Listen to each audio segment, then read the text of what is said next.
Okay, so we have the Whirlpool. Is the nice little Whirlpool is getting an error. It won't wash the clothes. E01 F09.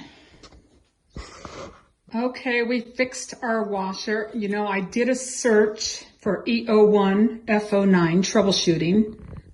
I put in Whirlpool duet washer, and it came up, maybe the hose is kinked. We checked that, and it came up also with something clogged, and it wasn't clogged. And then another thing, it came up, and my husband overnighted the pump.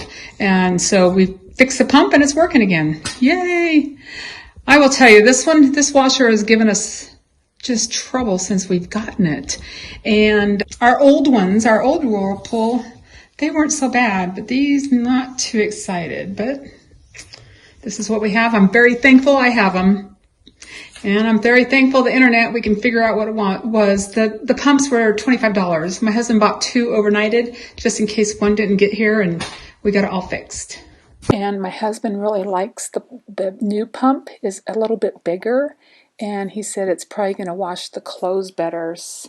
I'll put a link down below for the pump. Hope you have a good day. Bye-bye.